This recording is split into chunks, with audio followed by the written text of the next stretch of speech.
Since I was a small child running around my family home with a plastic sword and shield pretending to be He-Man, sadly with a less epic haircut, there's been a kind of dormant longing for a visceral, violent sword fighting game within me. It's not something I even thought about often. I was happy to escape into traditional fighting games or toy around with every and any mixed martial arts sim that has hit the market, yet even the original Dreamcast UFC game.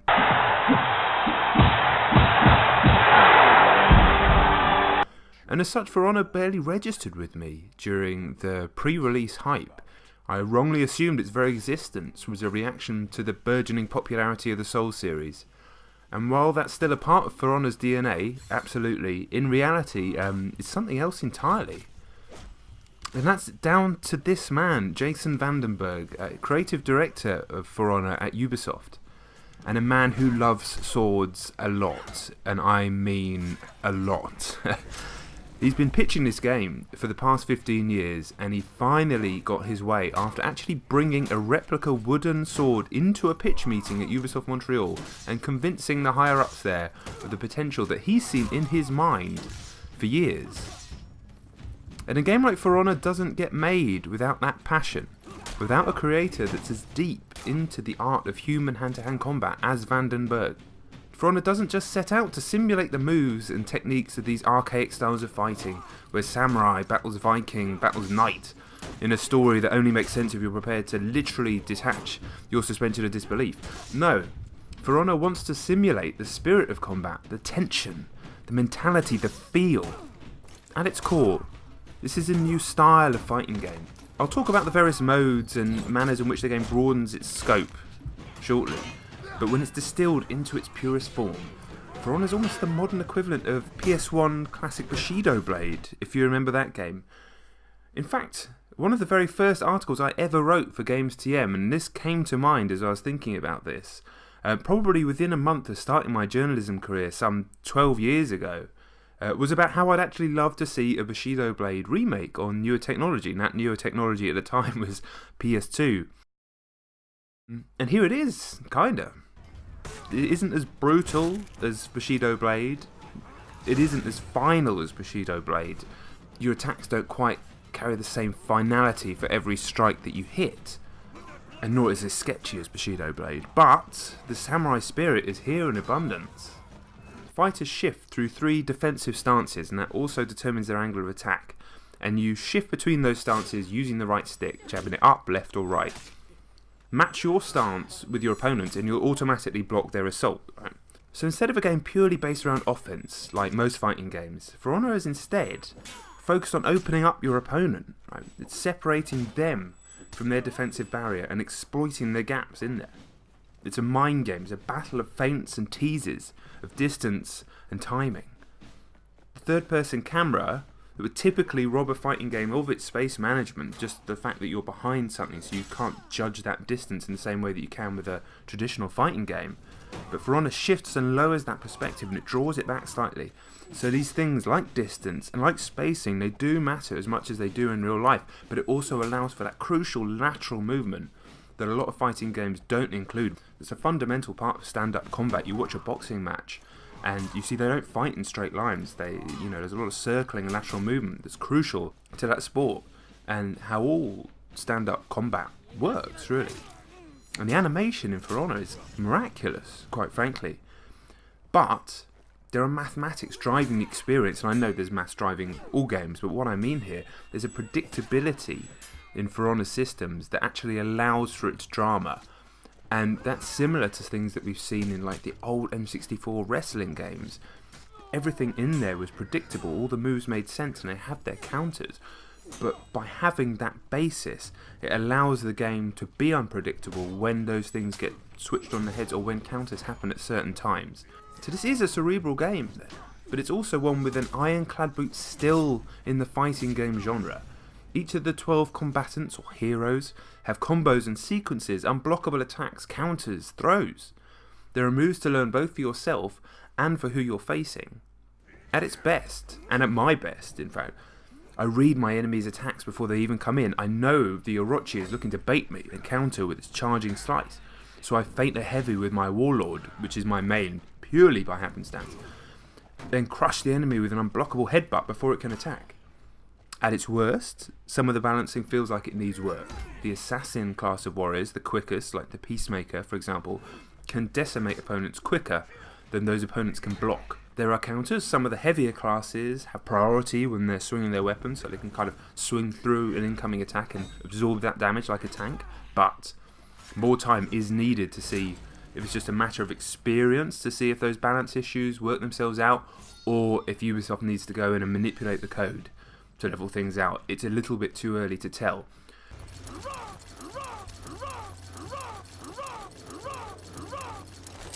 And it's also important for Ubisoft to not jump on every perceived balancing issue immediately. You remember the furore surrounding Bastion on Overwatch, for example, when that game first launched, until everyone actually realised that he was fairly easy to counter once you got your head around it. So we'll see how it plays out. But just as a one-on-one game, For Honor has enormous merit. The Clash of Steel brings something out of me that I don't get from more typical fighting games. There's something more primal going on here. Something that's been with me since I was tiny. Vandenberg calls it the lizard brain in a brilliant conversation he has with Tekken's Harada that's actually put out on Ubisoft's own channel. It's a great piece of content. And he's right, I've always felt like I've had a kind of intrinsic, interwoven relationship with combat. No Street Fighter, despite my fascination with that game series, but that relationship has driven me to an obsession with MMA and hundreds if not thousands of hours in battle on the jiu-jitsu mats. And For Honor teases that same part of my brain.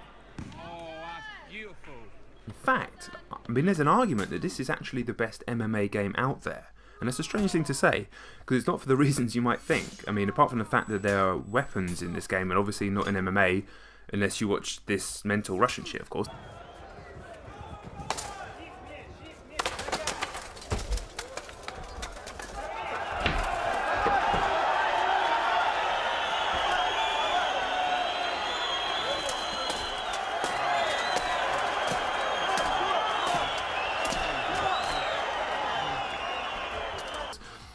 But games like EA UFC and THQ's old UFC efforts have always managed to replicate the striking aspect of that sport quite well, but have struggled with the grappling, because grappling is actually a game of countering defense rather than imposing offense. Plus the fact, of course, it must be a nightmare to try and recreate a martial art that is almost entirely based around leverage and feel. There's no real grappling For Honor, chucking chumps off ledges notwithstanding, which is hilarious when you do it, by the way, but game breaking when it happens to you. But that feeling of reading your opponent's actions, of waiting for your opportunities to move, of chaining sequences, of mixing your enemies up, that's jiu-jitsu, and that's what makes my brain sing.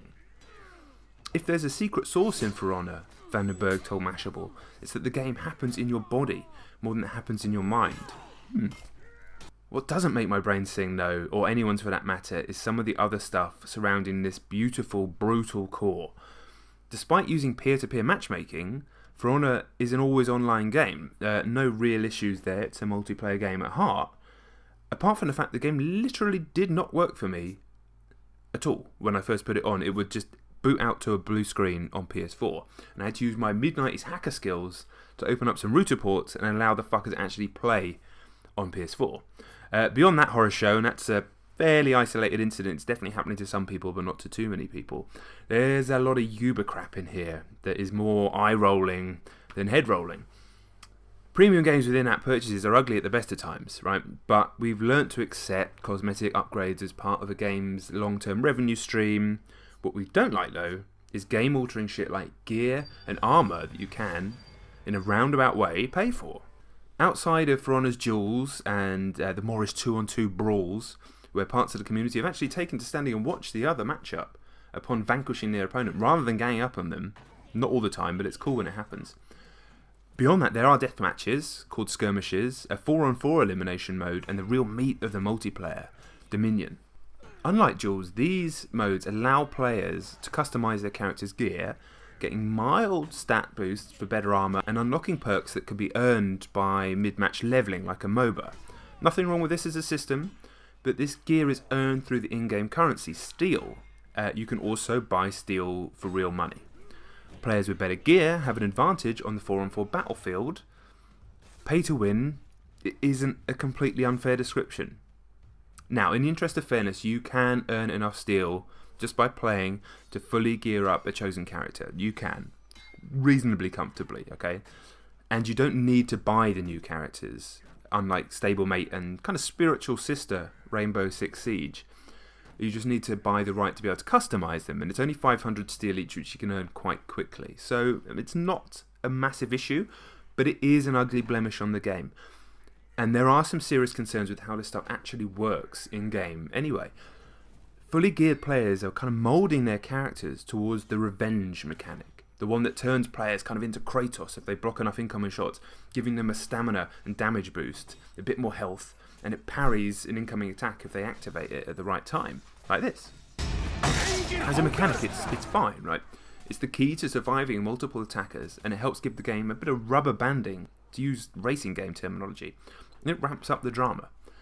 However, as high-level players are focusing entirely on builds that speed up that revenge meter, plus the fact that matchmaking is about as well measured as your average 6-inch Subway sandwich, in my experience anyway, it's all too easy to get put into matches you have absolutely no hope of winning. So good luck if you want to try a new character. Your level 2 Orochi against their Rep 5 108 gear score Lawbringer? Death forever. There's also the overarching war of territory that sees the overworld map shift in colours as your chosen faction. You choose from one of the three at the beginning of the game, but you can still play as any hero, as they try and take over the map thanks to war assets, whatever they are, deployed after multiplayer games. It's not exactly clear what's going on here, even though I like the idea as a concept. And it's broken down into kind of 2-week seasons, and after the first season, the Vikings had the most at the end, and every player on that side won 3 salvage crates. Other people moaned. It needs work. But Ubisoft has shown a level of perseverance with its online output in recent years. In fact, the company is changing. Online is clearly its future, as opposed to open world. Rainbow Six Siege has grown so much in the past 14 months, thanks to that beautifully considered core. And Ubisoft had done great work in moulding the rest of the game around that, and that game had serious problems at launch. Serious problems. So there's no reason to think For Honor won't see the same treatment. There's an inherent tension as well in reviewing a competitive game. For myself, venturing into the For Honor subreddit has been a treasure trove of gameplay tips, advice on matchups, enjoyable clips and gifs, but it's also a minefield of negativity. Filtering just the regular moaning that you get around any game from actual measured criticism is difficult. And of course, I can only judge a game from my own experience. So some of the gripes against the game from the top players is likely warranted, but the vast majority of my matches have actually felt pretty well balanced. But I've not put in sort of 60, 70, 80 hours that some of these players have, right? And you do worry when you hear about the gripes about that stuff, especially as For Honor's larger scale battles, while they shouldn't work, really. But one mode in particular actually really does. I say if Duel is For Honor's beating heart, then Dominion is its body, scarred and beaten but bloodthirsty and primed for battle. Vandenberg wanted something more than just one-on-one combat in For Honor. He describes it like this, right? You're medieval special forces, basically, and while you're clearing out the chumps or creeps on the Dominion battlefield, suddenly you lock eyes with a rival badass, and the battle parts like the Red Sea to accommodate these fights that will shift the whole tide of the war. So Dominion is domination, basically, with 2 static points to capture, and a third that has a shifting front line filled with creeps. This is where most of the multiple character scraps take place, and while being ganked by 3 Vikings is about as enjoyable as the Northern Line in Rush Hour, this is also where the magic happens. Taking on 3 bad guys at once and winning, or desperately lunging in at the last minute to save your mate as he's being smashed 2-on-1, saving that point, winning the match, releasing a kind of guttural roar that you don't often hear down a Turtle Beach headset. I mean, that's what it's all about. It's not a perfect mode by any means. It's scrappy and confusing, and it's often infuriating. But there's something there. Your one-on-one skills do eventually translate, and time spent in the robust and oddly Moorish practice mode, which is weirdly hidden amongst the tutorial videos if you're wondering, it will genuinely improve your game at all levels. And must give a mention also to the story mode. We've come to expect multiplayer-focused games to ship without any form of campaign, but For Honor delivers a surprisingly robust, again, and compelling series of scraps and set pieces. It's a tutorial, basically, an extended one, with weird American accented medieval people having a battle for some reason my brain point blank refused to take in, but the bot AI is excellent, and the visuals and tone so strong that it actually drives you to the end. It helps too that you jump between the characters, giving you a taste of the different styles, and helping you find a new main, potentially. So here we have it. It's a game built on a magical foundation, a truly superb representation of the mind, the body, and the spirit of combat. The smattering of bullshit hasn't really deterred me from losing myself in this violent world that jumps from the cerebral intensity of chess to the clusterfuck of a game of Kaplunk within the same match. And I can only sit back and admire the passion and intent of Vandenberg and his team. Whether For Honor will burn brightly with me for just a short time or be a staple over the next 6 months, honestly I'm not sure at this stage. I'll revisit in a few months and I'll create a follow-up video, as balancing new modes, new ideas and changes affect the battlefield. But until then, I got some heads to lop off. Okay, thank you very much for watching. I've been Jon Denton, and if you like the idea of a channel that celebrates the beauty and art of video games as well as talking about them from an industry and journalistic perspective, please do think about hitting that subscribe button. Okay, I will catch you on the next one. Peace!